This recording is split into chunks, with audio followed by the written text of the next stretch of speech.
Hola, mi nombre es Wendy Natil Rengifo y en el podcast del día de hoy vamos a hablar de arrendamiento de vivienda urbana.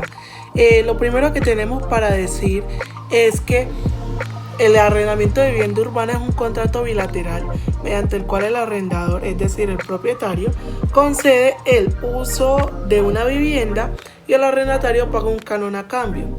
En Colombia este contrato se regula principalmente por la Ley 820/2003, cuyo objetivo es fijar los criterios para regular el arriendo de inmuebles urbanos destinados a vivienda.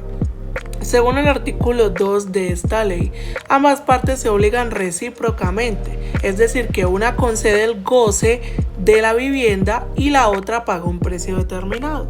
El arrendamiento puede pactarse de cualquier forma, ya sea de forma verbal o escrita, aunque conviene que sea por escrito para mayor seguridad jurídica. ¿Cuáles son las formalidades de este contrato? Según la Ley 820/2003, el contrato puede ser verbal o escrito, pero en cualquiera de los casos debe acordarse al menos lo siguiente para ser válido: la identificación de las partes, en donde estén los nombres y cédulas o registros del arrendador y arrendatario; la descripción del inmueble, en donde esté la dirección completa, detalle de la parte arrendada, ya si, por ejemplo, si es apartamento, casa o habitación.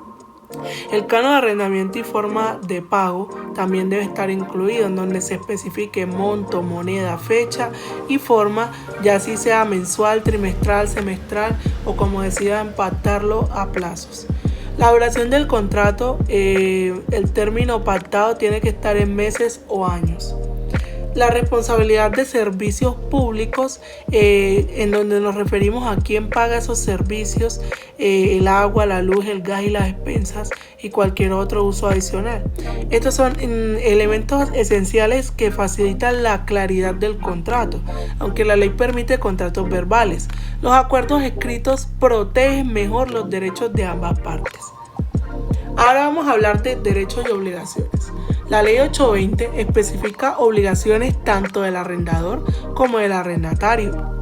El arrendador debe entregar la vivienda en buen estado de uso, con las condiciones de seguridad y salubridad adecuadas y con los servicios pactados, por ejemplo, agua, luz y gas, funcionando correctamente. También debe realizar las reparaciones mayores que sean necesarias para mantener el inmueble habitable. Cuando el contrato es escrito, el arrendador debe entregar copia original al arrendatario y codeudores. En régimen de propiedad horizontal, debe entregar el arrendatario copia del reglamento interno correspondiente. Por su parte, el arrendatario tiene la obligación principal de pagar puntualmente el canon según lo pactado. Además, debe cuidar la vivienda y las pertenencias recibidas. Si causa daños por mal uso, debe repararlos o sustituirlos. El arrendatario también debe pagar los servicios públicos y expensas comunes cuando le corresponda. Entonces, para concluir esta parte, podemos decir que se debe cumplir las normas de convivencia, especialmente en viviendas sometidas a propiedad horizontal, y entregar la vivienda al terminar el contrato en condiciones similares a como la recibió, obviamente descontando el desgaste natural. Ahora vamos a hablar del canon de arrendamiento y reajustes.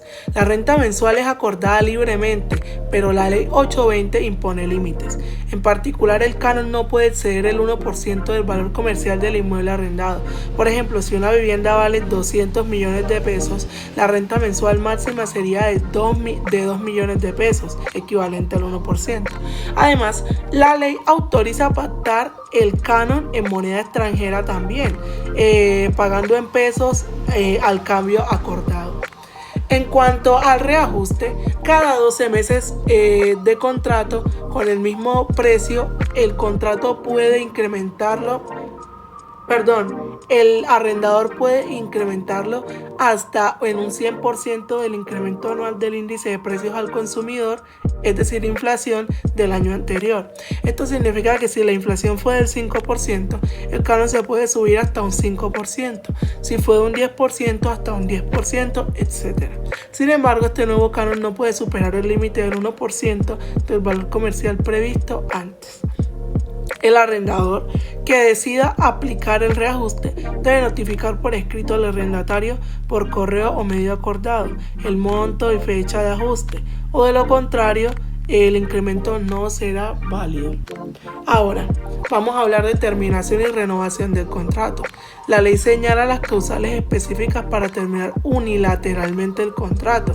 El arrendador puede recibir la terminación si el arrendatario incurre en mora en el pago de rentas o servicios públicos.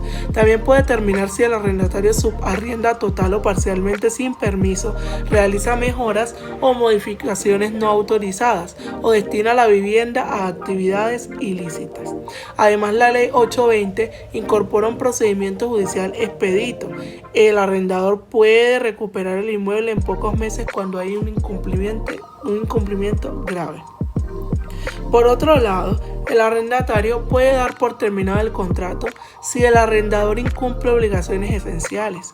Por ejemplo, si el arrendador suspende deliberadamente los servicios públicos o entra en mora con reparaciones importantes, el arrendatario puede rescindir.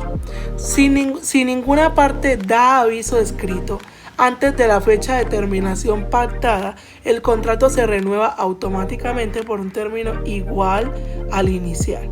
Adicionalmente, es necesario decir también que durante las prórrogas el arrendador puede rescindir el contrato notificado con 3 meses de antelación y pagando una indemnización equivalente a 3 meses de arriendo al arrendatario. Cumplido este requisito, el arrendatario debe devolver la vivienda, concluyendo el arrendamiento. Estos mecanismos balancean el derecho de propiedad del arrendador con la estabilidad del inquilino. Entonces vamos a decir para concluir que el arrendamiento de vivienda urbana en Colombia se enmarca en la Ley 820/2003 y que regula de manera exhaustiva los derechos y deberes de los arrendadores y arrendatarios. Que también un contrato adecuado debe definir claramente las partes, el inmueble, el canon y la duración. El canon pactado no puede exceder del 1% del valor comercial de la vivienda y los ajustes anuales se limitan a los incrementos del IPC. Gracias a estas normas ambas partes pueden protegerse. El arrendatario sabe qué se espera de él y el propietario tiene vías legales rápidas para recuperar su inmueble en caso de incumplimiento.